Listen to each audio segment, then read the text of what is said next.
안녕하세요. 성경과 사람 진행을 맡은 최현정 아가타입니다. 성경 속으로 함께 들어갈 준비 되셨나요? 지난 시간에 이어서 지혜 문학의 그 두 번째 시간입니다. 오늘도 이나희 박사님과 함께 하죠. 어서 오세요, 네, 박사님. 안녕하세요. 저희 스태프들 안에서는 네. 지난 시간 이야기가 많은 화제가 됐습니다. 내 삶에서 경험하는 허물을 이렇게 극복하면 되겠구나 하는데 네. 도움을 좀 받았던 것 같아요. 네. 근데 오늘은 집회서를 함께 살펴본다고요. 제2경전에 속하는 지혜 문학이죠. 네. 그 지혜 문학을 중요시하는 이유는 뭔가요? 이게 유대인들의 어떻게 보면 가장 큰 힘이라고 저는 봐요. 그러니까 그 지역이 유대인들이 살던 지역이 강대국들이 호시탐탐 노리는 아주 그 굉장히 중요한 반도 지역이거든요. 요지. 그렇죠. 예. 지중해와 이쪽 근 동아시아, 그러니까 이쪽의 아시아 쪽을 연결하는 그 부분입니다. 그래서 항상 언제든지 침략 당할 수 있고 실제로 많이 침략 당했잖아요. 군사적 요충지 뭐 이런 그렇죠. 식으로 많이 네. 표현이 되는 지리적으로 네. 그렇잖아요. 그런데 다른 민족들은 사라졌어요. 거의 대부분 뭐 세켐이니 뭐 아람이니. 근데 이 유대인들만 남았어요. 자기 정체성을 잃지 않고. 예. 그 핵심이 지혜서인 거죠. 어떻게 하면 살아남을 수 있느냐. 그 정체성을 유지한 채, 네. 이 부분이 또 핵심인 네. 것 같아요. 네. 그런데 왜 개신교에서는 그 성경의 집회서를 포함시키지 않았을까? 이 귀하고 좋은 소스를 왜 누락했을까? 네. 그게 역사적으로 예.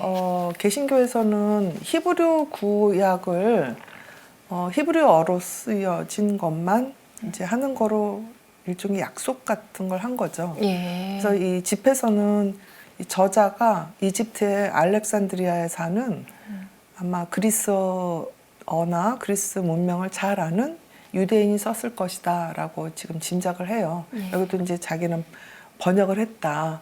이런 좋은 책을 발견을 해서 내가 번역을 했다 이렇게 명시하거든요. 예. 그래서 이 개신교에서는 나오지 않으면 히브리어로 나온 경전이 나오지 않으면 이거를 인정할 수 없다 이렇게 얘기를 하는데 그 사해 그 경전이라고 해서 데드시 스크롤이라고 혹시 들어봤을지 모르겠어요. 그러니까 그게 이 1950년, 60년대 이렇게 계속 좀 발굴이 됐습니다. 근데 거기에 뭐 지혜서라든지 집회서라든지 이런 게 좀 나와요. 그래서 아마 개신교에서도 몇십 년 후에는 집회서에 대한 시각이 좀 달라지지 않을까? 저는 그렇게 봅니다. 네. 네. 자, 그래서 소중한 이 집회서를 함께 읽어볼 텐데, 이름이 밝혀진 저자가 있다라는 게 네. 흔치 않은 일이잖아요. 네. 저자는 이스라엘 고위층으로 추측되는 벤 시라라는 인물이라고요. 예. 그럼 이거는 그러면 본인이 내가 썼다 하고 자기 이름을 쓴 건가요? 그렇죠. 그래서 지난 시간에 제가 왜 수도 이렇게 얘기한 거죠. 위, 뭐 이런 거하고는 좀 다르게 내가 번역을 했다라고 좀 확실하게 얘기를 하는 거고, 그리고 이때가 언제인지도 또 밝히죠. 예. 그 왕이 이제 여기서는 뭐 에우에르게스테스 뭐 성경이 이렇게 나오는데 이 사람이 누구냐면 프톨레미우스 왕이거든요. 예. 그러니까 그 시기를 밝혔으니까 역사적으로 예. 검증 가능한 그런 책이라고 할 수 있죠. 네. 자, 그러면 그 집회서의 내용을 먼저 한번 찬찬히 살펴보겠습니다. 알렉산더 대왕의 대제국은 헬레니즘 문화를 근동 지역에까지 전파하는 역할을 한다. 이러한 흐름 속에서 이스라엘 고위층으로 추측되는 집회서의 저자 벤 시라는 서로 다른 두 세계, 즉 헬레니즘 세계와 히브루 전통이 평화롭게 공존할 수 없다는 것과 둘 가운데 하나를 선택해야 한다는 것을 깨닫는다. 벤 시라는 유다교의 종교적 문화적 유산, 신관과 세계관, 선민 특권을 옹호하고자 집필한다. 저자는 전통적인 종교와 보편적인 공통의 지혜를 종합하고 여기에 자신의 개인적인 체험을 덧붙여 설명한다. 집회서는 유다교를 믿는 이들의 실천적인 행동 지침서라고 할 수 있다. 앞서도 몇 가지 언급을 해주셨는데 네. 앞서 본 코엘렛이나 우리가 또 다음 시간에 다루게 될 지혜서와의 네. 차이점이 있다면 어떤 뚜렷한 차이점이 있는 걸까요? 한마디로 말해서 예. 이 집에서는 굉장히 리얼리즘에 투철한 아주 현실주의. 실용주의적인, 현실주의적인. 현실에 일어날 법한. 네. 뭐 제가 하나 예를 들자면 네. 이 집에서 13장 20에서 23절 보면 겸손이 거만한 자에게 역겨움인 것처럼 가난한 자도 부자에게 역겨움이다. 부자가 헛발을 디디면 친구들에게 부축을 받지만 궁핍한 이가 넘어지면 친구들에게 걷어차인다. 부자가 휘청거리면 사람들이 돕지만 또 부자가 허튼 소리를 하면 정당화하는데 궁핍한 이가 휘청거리면 꾸짖고 비난한다. 이런 대목이 나와요. 그 시대에도 그랬군요. 아프잖아요. 이런 얘기 들으면. 어쩜 그런 네. 어찌 보면 그 되게 잔인한 네. 인간의 약한 이에게 더 짓밟고. 그렇죠. 요새 강약, 약강 뭐 이런 얘기 하던데. 네, 뭐 그러한 게 많이 비난받지만 네, 네. 그런 태도가 그때도 많았구나. 지금도, 여전히 지금도 네. 흥하고 왜 우린 이렇게 잔인할 수밖에 없는가. 저는 그게 결국 이기적인 생존 전략이라고 보는데, 네, 그러니까 살아있는 권력은 건드리지 못하고 네, 죽은 권력은 계속 뭐 치거나 약한 권력은 치거나 또 강한 또 진짜 부자는 건드리지 못하고 네. 그 유리 통장이라고 그러나요? 유리 지갑인 월급쟁이라든가 예. 뭐 이런 사람들 뭐 하여튼 좀 그래도 약한 사람들을 자꾸 건드리잖아요. 그래야 자기 살 것 같으니까 그런 걸 집에서 해서 그냥 보여주는 거예요. 그게 뭐 그러니까 수천 년 집에서의 전이나. 얘기가 정말 네. 지금 이 시대에 읽혀도 정말 바로 오늘의 이야기로 읽히는 그렇죠. 걸요. 네. 그리고 여기 보면 재밌는 얘기도 되게 많아요. 자제하고 수다스럽지 마라. 뜬 소문을 믿지 마라. 이런 얘기도. 정말 이 시대에도 통하는 그 네. 원입니다. 수다 떨지 말라고.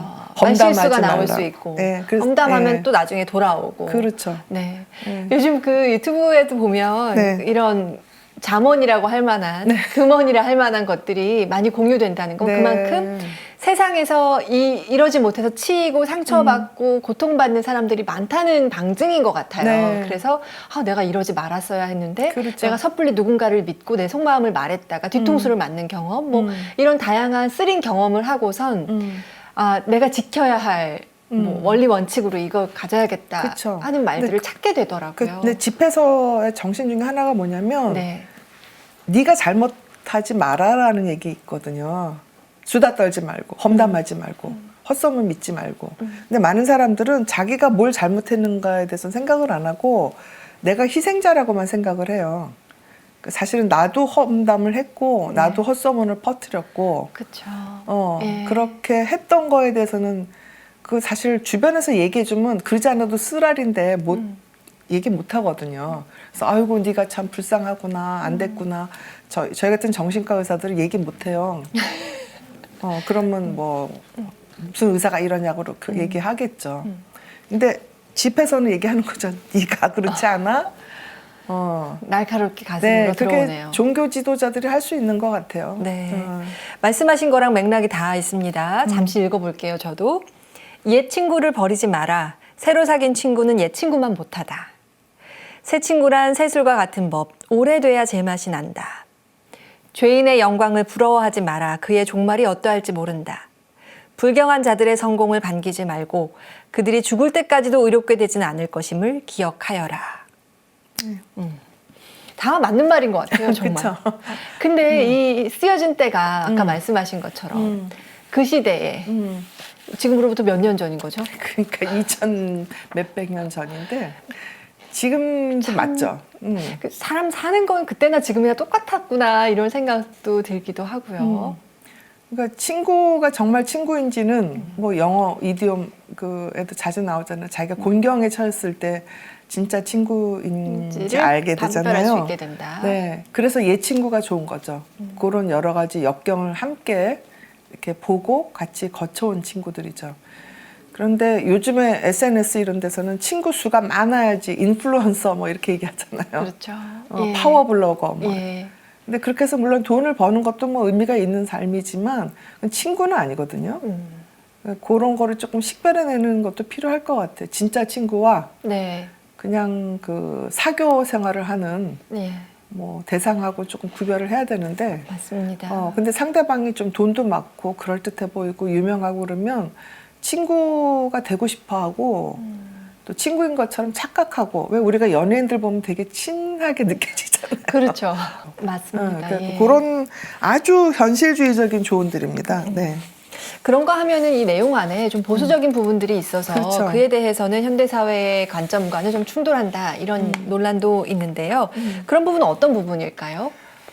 약간 이제 여성들에 대해서 조금 좀 비하하는 좀 가부장제적인 뭐 이런 게 있는데 그거는 뭐 수천 년 전 얘기니까 지금의 잣대로 얘기하기는 좀 힘들죠. 네. 우리나라도 지금 10년 전, 20년 전, 100년 전의 여성의 지위하고 지금 지위 어떤가 한번 보세요. 예. 맞아요. 네, 우리나라뿐만 아니라 외국도 그래요. 예, 뭐. 그리고 정말 짧은 시간 안에 네. 많은 그것들이 네. 변화했고 그렇죠. 뭐 성 감수성에 대해서도 그렇죠. 마찬가지인 것 같고요. 또 아동 학대 문제도 그렇고요. 예. 예전에 어른들은 뭐 종아리 맞는 거가 굉장히 부모들이 사랑해서 그런 거라고 막 생각을 하고 그러게요. 추억하고 이러는데 지금 네. 누가 종아리 때리면 아마 큰일 나죠.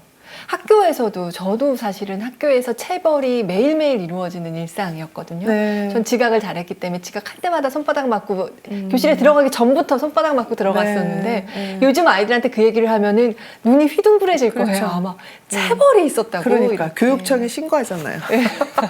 근데 한 번도 지각하시는 거 못 봤는데 그 체벌이 효과가 있었을까요? 그때 모르겠습니다. 하여튼 강렬한 기억이 남아 있는데 그렇죠. 그것도 이제 시대상에 따라서 네. 말도 안 되는 이야기가 네, 되어버렸고. 네, 근데 뭐 그런 시대상들은 우리가 감안하고 바라볼지라도 여전히 우리에게 유효한 것들이 참 많습니다만 저에게 인상적이었던 부분은 공동체에 권고하는 내용이 이렇습니다. 네.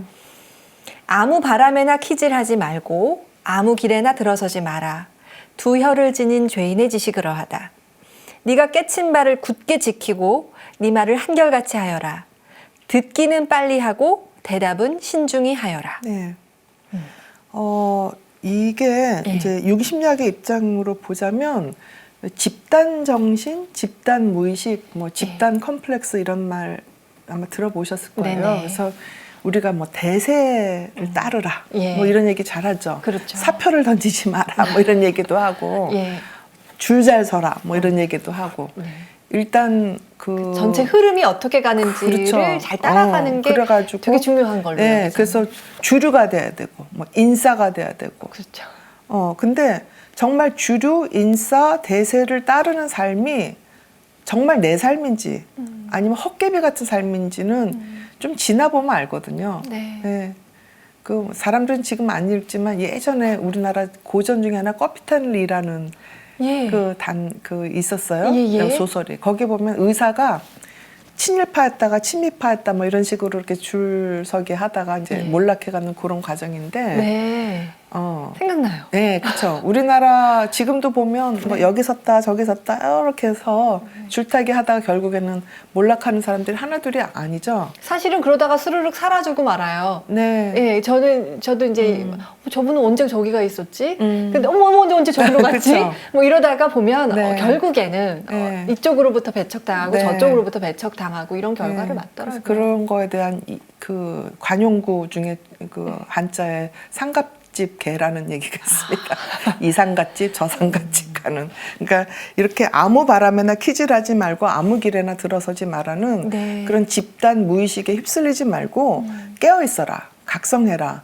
네가 하나님 뭐라고 하실 건지 잘 들어가서 대세, 주류, 인싸 이런 거 생각하지 말고 하느님 보시기에 옳은 일을 해라 하는 네. 거죠. 뭐 예수님은 아주 쉽게 말하면 엄청난 아웃사이더예요. 그렇죠. 엄청난 아웃라이어고 그렇죠. 대세에 거슬렸던 분이에요. 그렇죠. 그래서 그만큼 핍박을 받았고요. 그래서 돌아가셨고 부활하신 그게 네. 그러니까 뭐 우리가 다 예수님처럼 살 수는 없어요. 그러나 어떤 게 옳고 그른지는 판단을 해야 되겠죠. 맞아요. 대세가 반드시 옳지만은 않다라는 걸 늘 네, 기억해야 네. 한다고. 네, 네. 네, 저에게 지금 하는 말씀인 것 같아요. 다. 네. 자, 집회에서는 그러면 당시에 누구를 독자로 상정해서 쓰여졌을까요? 이게 번역서잖아요. 예. 그래서 이 사람이 또 제가 알렉산드리아 뭐 이런 얘기 했잖아요. 또 얘기 그 머리글에 이국 땅에 살면서 배우기를 즐기고 율법에 맞는 생활 습관을 익히고자 하는 사람 이렇게 네. 얘기가 나와요. 예. 이게 이제 디아스포라 이런 얘기 들어봤죠. 네. 유대인들이 뭐 바빌론 유배, 또 이집트에도 가고 뭐 페르시아에도 가고 전 세계로 이렇게 흩어지잖아요. 그런데 거기서도 이집트든 뭐 시리아든 뭐 페니키아든 이 유대인의 전통을 지키고 싶을 때 필요한 책들이란 얘기죠. 네.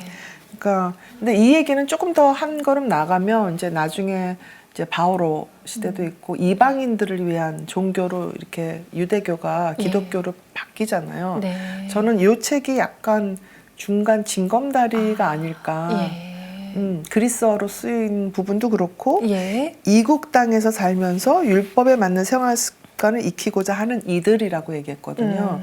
그래서 유대인뿐만 아니라 다른 이방인들도 이 집회서를 읽으면서 네. 이제 그리스도교로 들어갈 수 있는 하나의 문이 될 수 있는 그런 경전이라고 저는 봤습니다. 네. 그런 의미가 있다면 더더욱 중요하게 네. 읽힐 부분인 것 같습니다. 네. 그런가 하면 집회서에는 인간의 욕망에 대해서 또 단호한 입장을 표출하고 있는데 그 부분도 인상적입니다. 한번 읽어보죠. 그리하여 제 실수가 불어나거나 제 죄가 넘쳐나지 않게 되어 적대자들 앞에서 제가 넘어지지 않고 제 원수가 넘어진 저를 보고 즐거워하지 않게 해주시겠습니까? 또 누가 당신의 자비에 대한 희망이 그들에게서 멀리 있도록 해주시겠습니까? 제 생명의 하느님이신 아버지 주님, 저에게 오만한 눈길을 허락하지 마시고 제게서 욕망을 멀리하여 주소서. 요거 좀 해설해 주세요. 네, 어렵죠. 네, 이게 인상적으로 저는 읽혔는데 어렵기도 한 것 같습니다. 네. 어려운 것 중에 하나가 내 예. 실수와 죄에 대해서 얘기해서 어려운 부분도 있고 네. 그 다음에 나의 예. 오만에 대해서 네. 또 내 욕망에 대해서 이게 네. 사실 다 건드리고 싶지 않고 말하고 싶지 않은 부분이거든요. 네. 남한테 드러내고 싶지 않고 예. 들키고 싶지 않은 네. 것들. 네. 그래서 왜 사람들 이불킥 뭐 이렇게 얘기하죠. 제가 이거 읽으면서 몇 번이나 더듬더듬 했는데 그래서인가 봐요. 네. 약간 이게 그 프로이트적으로 해석하면 네. 제 무의식이 예, 이걸- 실수하게끔. 맞아요. 예, 저도 이 뭐 방송을 하든 강의를 하든 제일 힘든 게 예. 실수하는 거. 그리고 좀 오만하게 군 거. 네. 선생이잖아요, 또 제가. 예. 그러니까 학생들 앞에서 내가 오만하게 굴지 않았나? 뭐 이런 거. 또 아들, 며느리, 손주 앞에서 내가 좀 그러지 않았나? 뭐 이런 게 항상 저의 화두 중에 하나거든요. 예, 그래서 더 조심스럽기도 하고. 네. 근데 여기 보면 오만하지 않게 하느님께서 좀 도와달라 하는 얘기거든요. 예. 근데 왜 오만하게 할까? 또 왜 내가 실수할까? 자세히 들여다보면 좀 남보다 더 잘나고 싶어 하는 욕망이 거기 들어가 있고 그렇죠. 또 조금 더 많이 가지고 싶어. 또 남한테 좀 더 잘 보이고 싶어. 근사해 보이고 싶어. 이게 다 욕망이거든요. 네. 우월감을 추구하고 예, 싶은. 그러니까 명예욕, 네. 뭐 또 물질에 대한 욕구, 예. 뭐 생리적인 욕구 이런 게 다 욕망이 밑에 깔려 있기 때문에 우리를 자꾸 실수를 하게 만들고 허부작거리게 만드는 거죠. 네. 그러면 아마 이 구절이 이게 보통 사람들이 고민하는 네. 그런 심리적인 갈등, 또 욕망을 어떻게 다뤄야 될지에 대한 어떤 조언 이렇게 해석하시면 되지 않을까 싶어요. 네. 이 기도는 좀 자주 우리가 해야 할 기도라는 생각을 했어요. 저에게 오만한 눈길을 허락지 마시고 이 부분이 네. 참 좋았거든요. 네네네. 그러니까 나도 모르게 내가 오만한 태도를 취하고 있다는 걸 뒤늦게 발견하는 경우가 그렇죠. 예, 너무 다분히 있다 보니까 그런가 하면은 이 집회서가 예언서의 역할도 좀 하는 것 같다 이런 지적도 하고 있거든요. 인생의 문제를 아주 촘촘하게 그물처럼 다 꿰어 다루고 있는 것 같다 이런 말씀을 하시는데 네. 우리 시대의 집회서의 내용이 또 유난히 눈에 두드러지게 다가오는 부분이 있다면 어떤 네. 부분일까요? 그러니까 그 앞에 우리가 좀 몇 주 전에 다뤘던 예언서들은 아주 큰 덩어리로 국가와 민족에 대한 예. 그 어떤 지침, 방향성 뭐 이런 거를 주로 썼다면 예. 이 집회서는 네. 개인의 아주 일상적인 문제들에 대한 것까지 이렇게 얘기하면서 이렇게 해야지 네가 더 성숙해질 거야, 더 행복해질 거야, 이렇게 해야지 네가 더 하느님한테 가까이 다가갈 거야, 뭐 네. 이런 거거든요. 네. 그래서 저는 제가 좋아하는 부분 중에 하나인데 네. 지혜가 다니는 길목에서 기다려라. 또 지혜의 창을 통하여 들여다보고 지혜의 문전에서 귀를 기울여라 하는 얘기가 있습니다. 지혜 그 집에서 14장 20절 그쯤에 나오는데 제가 지난 시간에도 얘기했지만 지혜는 내가 쟁취하는 게 아니라 주어진다고 그랬잖아요. 기다림이거든요. 그러니까 하느님한테 제가 조금 더 지혜롭게 해주세요라고 좀 기다려야지 네. 이렇게 하면 더 똑똑하지 저렇게 하면 똑똑하지 이렇게 막 부산스럽게 다니는 게 아니고 이렇게 앉아서 기다리라는 그런 부분이고요. 예. 그 다음에 지혜의 창을 통해서 들여다보라는 것도 우리는 각자 안경을 쓰고 있어요. 저도 안경 지금 쓰고 있지만 이 안경을 통해서 이 프리즘을 통해서 봐요. 그렇죠. 그러니까 예컨대 이제 내가 우파다. 그러면 좌파는 다 빨갱이라고 얘기해요. 그 다음에 내가 좌파다. 우파는 다 뭐 예컨대 뭐 태극기 부대다 뭐 이런 식으로 해서 그 나랑 생각이 다르면 굉장히 폄하하고 비하하고 혐오하고 네. 아주 극단적인 어떤 분쟁의 대상으로만 생각한다면 그 자기 안경부터 벗어야 돼요. 그렇죠. 자기 안경을 닦아야 돼요. 근데 내 안경 닦을 생각은 안 하고 다른 사람한테 자꾸 뭐가 묻었다고 그래요. 내 안경에 똥이 묻었는데. 그게 이제 여기서 말하는 지혜의 창을 통해서 들여다보라는 얘기거든요. 네. 그 다음에 지혜의 문전에서 귀를 기울여라는 얘기가 우리가 보통 누군가의 얘기를 들을 때 상담도 좀 하시니까 얼마나 집중해서 잘 듣는지 한번 보세요. 다 대부분 건성으로 들어요. 그래서 우리 아들들이 어렸을 때 엄마는 왜 자꾸 한 말 또 하게 이렇게 그럼 엄마가 기억을 못해라고 얘기하기도 하지만 내가 뭐 하는 일에 너무 바빠고 그 친구들 얘기를 건성으로 들었을 수가 있어요. 네.